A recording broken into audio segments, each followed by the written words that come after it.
Welcome back to another episode of Cameo Podcast. I am sitting in the living room of Julio Viscovich, who is a social media guru who's now working at TRU. He came as part of the Vancouver Exodus, I think correctly, and I'll let him introduce himself, but very quickly, I kind of came across him through LinkedIn, and then I saw him again through Instagram speaking at the TRU Business Gala about putting yourself out there. So I would love for you to introduce yourself and kind of talk about putting yourself out there, which I think I did now that I'm sitting in your living room. Absolutely. And I think that's what today's age is become, is putting yourself out there. There's so many people doing the same things. If you think of products or you think of people, there's very little differentiation. So you have to find a way to be unique and to be creative. And for me, it's about networking, getting myself out there, and is meeting as many people as I can as possible. I have a concept which I call the fortress. And what the fortress is it means that you should decide on who are the top 7 or 10 people that can help you or be the most effective influencers in your life. And regardless if they're online or if they're offline, make it your point to find those 7 people or 5 people and surround yourself with those folks. And they're going to be the ones that guide you through life, that give you the advice you need, and to help you over certain times when you're having problems. So my one piece of advice right off the bat on getting out there is building your fortress. Yeah, and I guess you're calling it fortress. I call them guides because I've been listening to the Building Your Story Brand audiobook right now, and it's noticing those guiding moments where people point to, hey, check these people out. And one of the guiding moments was when Tara Holmes said, Nevin, you would have loved the speakers at the TRU Business Gala. And, you know, what were some other points of your speech? Because I was not able to attend and I haven't come across a recording of it just yet. Mm-hmm. Yeah, well, first of all, it was my story, how I came to be and how I accelerated myself. I started in Vancouver and I got a chance to, I started working for a company that you may have heard of called Microsoft, quite a big company, and I was a number at Microsoft. So I pivoted in my career at that stage and I joined a small little company called Hootsuite, which had about 35 people at the time. And I helped grow that company from 35 into over 1,000 employees. So from a $0 valuation to a $1 billion valuation, which essentially put me on the map. And that's what put me in Forbes magazine as one of the top 30 social media influencers in 2014. And since then, I really made it my goal to go out and share my story and be passionate about it and to share my learnings with everybody out there.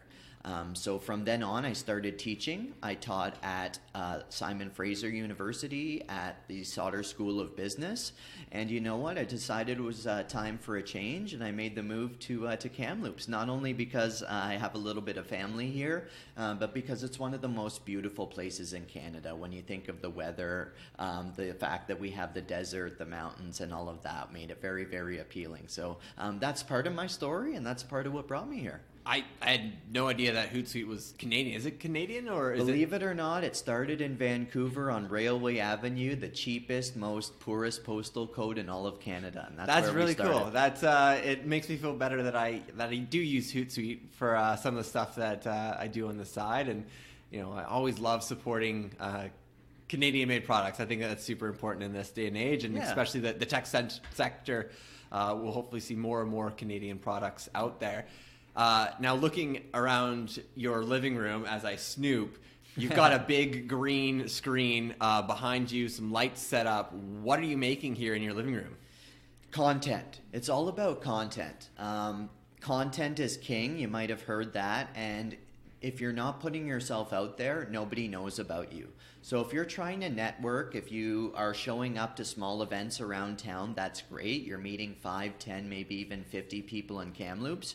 But if you can create an online persona and put videos out there, create a YouTube channel, then you're reaching not only 10 or 50 or 100 people, but you're reaching thousands and hundreds of thousands of people. So if you're into networking like me and you want to build your own personal brand, the only way to do that is to get out there and, hey, stretch the limits and go out and do that. So I try and put together a couple videos each and every week, and I focus primarily around how to use LinkedIn properly and how to use it to network properly. So small businesses who are looking at attracting new customers, or large companies who are attracting new customers as well. I help them understand what LinkedIn's all about, what are the best practices, and ultimately how to use it to the best of their ability and their advantage. And I love making videos, so you will certainly see the green screen and cameras kicking around my house pretty regularly. Yeah, LinkedIn's been an interesting story, how Microsoft ended up picking it up, and it's really kind of developed into an interesting space very recently, very vibrant space. Yeah. And you can start seeing different conversations going on. How would you suggest someone who may be coming out of school to get involved in those what's the first step of getting involved in those conversations, or finding the right community that fits their future career, if that makes sense? Great question. Yeah, there's a number of things you could do. The first thing you want to do as somebody who's graduating, going into their career, you definitely want to have a good presence on LinkedIn. That's the first part of it. The next thing is LinkedIn has groups. So whether you're an accountant, whether you're a neurosurgeon, whether you're a marketer, there's LinkedIn groups with thousands and thousands and thousands of people that belong to them. Go out and join those groups, and that way you're connecting with the best of the best. You're learning. There's a book called Outliers by Malcolm Gladwell. Good Canadian. Good Canadian author. Great Canadian author. And in his book, he says that you need to put in 10,000 hours to become an expert. So the faster you can put those 10,000 hours in, the faster you become an expert in your space. So by getting in those groups, connecting and talking to those people and involving yourself in the conversations, you're accelerating yourself into becoming an expert in that space. And the next thing that I will say is one of the best things you can do is, if you want a job, imagine what you want to be in 5 years or 3 years or 2 years. Find out what that perfect job is for you and do a job search for it on LinkedIn. And what you're going to find is it's going to list a whole bunch of qualifications that they require that you should have to have that job. The best thing you can do is reverse engineer your LinkedIn profile to match the job you want. So without being dishonest and without being untruthful, take all of those keywords and those qualifications that people are looking for and build those into your LinkedIn profile and into your summary, and you're going to find that recruiters are going to be coming to you instead of you going out and looking for jobs.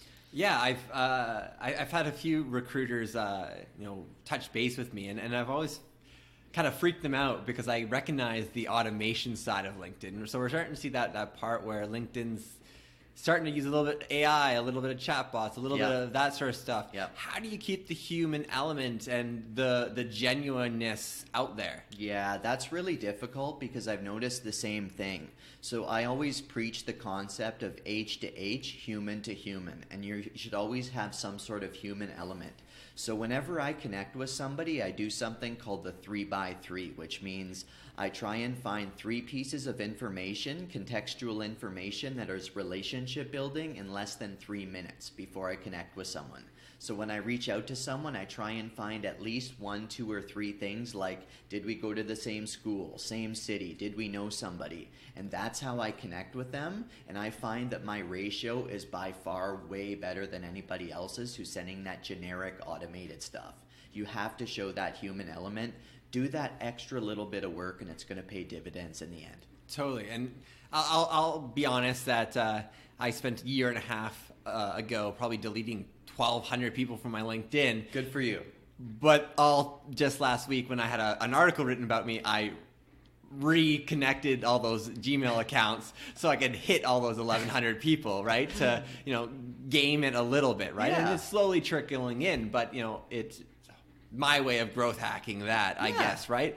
But as someone who's coming out of school and it's LinkedIn's funny because I'm seeing line cook positions out there right now. It's kind of transitioned from being this high-end career job search place to an all-encompassing job board. It's your resume now. Yeah, and then we're seeing Facebook almost transition into LinkedIn as well, what it was 5 years ago. Yeah. So it's a very funny place that we're in social media where you're always around and your name's always out there. Yeah. For example, I saw your name first on LinkedIn, then on Facebook, then on Instagram, and then we eventually connected via an ad, and here we are. Is there a point where people should be going, okay, maybe I shouldn't bring my business into my personal social accounts? Should I have that separation of business to personal? Yeah. Social networks are like different countries. They have different languages and they have different ways that people interact with them. And you have to know the culture of the company. So on Facebook, I have a profile and I have a page. I do all of my business stuff on my page, where I have a lot of my students and a lot of my customers, but on my profile, that's where my friends and family are. And I keep business completely away from that, and I like to talk about my family there. Similar to Instagram, I'm very inspirational on there. I don't talk too much about my work. Most of my career stuff goes on to LinkedIn. So yes, totally agree. You have to understand the culture of the network you're on and give people the content that they want. Otherwise, you're going to be a little bit screwed, because each of those networks has an algorithm, and when people stop liking and interacting with your posts, it tells the social network that that person doesn't really like what you're putting out, and they stop serving that on your timeline. So you're going to find you're going to get less and less and less views if you give people content they don't want. So you're bang on in the fact that you need to understand which networks you should be talking business and what networks you should be talking personal. What are your top 3 networks? What are the ones that you put at the top of the list, and what are the ones that you think maybe are kind of fading off into the ether, I guess? Yeah, great question, because social networks are just tools. It's the way of thinking. They always change, right? 5 years ago, 10 years ago, MySpace was the hottest thing ever. Ask anyone on the street if they've ever heard of it today, and 9 out of 10 people will say no for sure. So absolutely. So the question being, which ones do I use personally? It's all about your audience. Reverse engineer your audience, right? My audience is specific people, so I'm going to be on LinkedIn 100%. I'm also on Instagram because my audience is students at the school, so I have to be talking to them a lot. And then, of course, Facebook. My friends and family are on there. So those are my big 3. Things like Pinterest are very much focused on their demographic is middle-aged women who have certain types of hobbies. If I was selling to that group, then I would certainly be on Pinterest, but I'm not. So that's something that I leave off to the side that I don't touch. As for networks that are kind of going downhill, I would say Twitter. They haven't been able to turn revenue year over year over year. They're very much text-driven. They don't have a very good capability of video and imaging. And from what I've noticed, a lot of people are dropping off Twitter in favor of Instagram. So I highly doubt we'll see Twitter be much more in the ether in the next couple years. Interesting. Okay. Yeah, and then we've got all these other issues with social media coming up in the news these days. Do you have any thoughts to share there, and how maybe someone can kind of protect themselves a little bit, even as a marketing person, right? There's still that part where we are individuals and that we need to protect who we are, as I can see from your shirt. Yeah, absolutely, 100%. His shirt says WikiLeaks, by the way. Yes, definitely. So social media is a place where, hey, I can go over so many statistics right now, but 75% of job recruiters or hiring managers check at least 3 of your social profiles before they consider hiring you or bringing you in for an interview.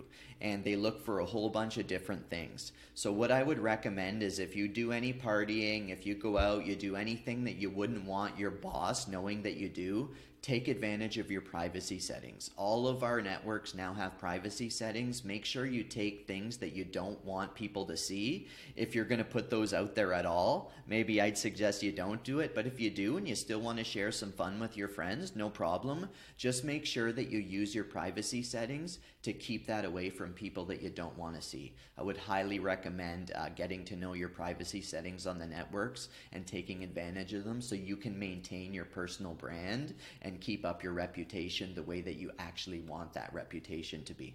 Absolutely. And well, we're coming to a close here, Julio, and thank you for chatting with me. Where can people find you? Do you have videos out there on YouTube? Where can they find them? Share everything so that people can connect with you however they prefer to connect. Yeah, thank you, Nevin. Absolutely. So you can connect with me pretty much all over social media. I would definitely suggest LinkedIn. That's my primary spot for professional connections.